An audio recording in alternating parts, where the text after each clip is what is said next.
প্রতিমা নিরঞ্জন চলছে এবং তার মধ্যে কিন্তু বেশ কিছু অশান্তির ঘটনাও সামনে আসছে। আপনাদের সেই ছবি আমরা দেখাবো। দমে বিলাসবহুল একটি আবাসনে রীতিমতো বাঘ বিতণ্ডা, মারপিট।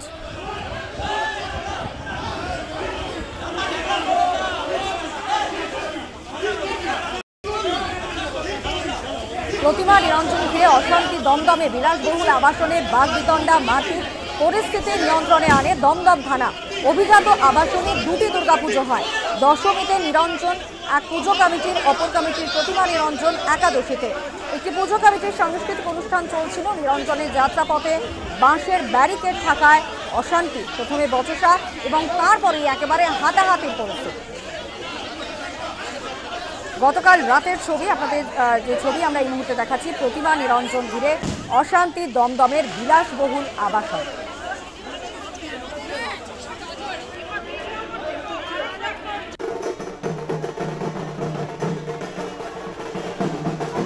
বিগত 2 বছর ধরে ইনক্লুডিং দিস ইয়ার আমাদের দুটো পুজো হচ্ছে, তাতে কোনো আপত্তি নেই।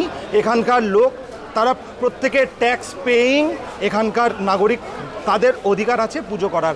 তারা এই মাঠে পুজো করে, আমাদের এই মেন জায়গায় পুজো হয়। তাদেরকে পরিষ্কার করে বলা আছে যে আজকের ডেটে এখান থেকে ভাসান হবে। ইচ্ছে করে ইন্টেনশনালি এইখানে এই বাঁশ এবং এই কাপড়ের, আমি আপনাকে রিকোয়েস্ট করবো দেখানোর জন্য ক্যামেরাম্যানকে, এইখানে এই ত্রিপলের এই স্ট্রাকচার জবরদস্তি করে গায়ে জোয়ারি করে এখানে টাঙিয়ে রাখা হয়েছে। আমাদের গর্ব, আমাদের প্রণম্য পূজনীয় মা দুর্গাকে যাতে এখান থেকে আমরা পরিক্রমা করে ভাসান না দিতে পারি, এটা আমাদের সমগ্র বাঙালি জাতির লজ্জা, এটা আমাদের সমগ্র হিন্দু জাতির লজ্জা।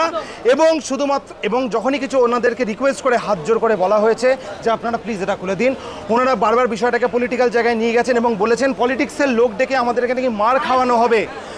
আমি এটা তীব্র ধিক্কার জানাই এবং ইমামি সিটির বাকি সকল বাসিন্দা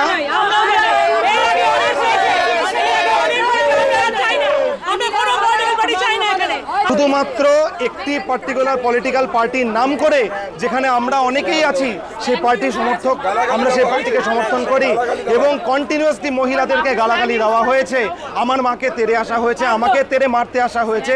আমি ধিক্কার জানাই এবং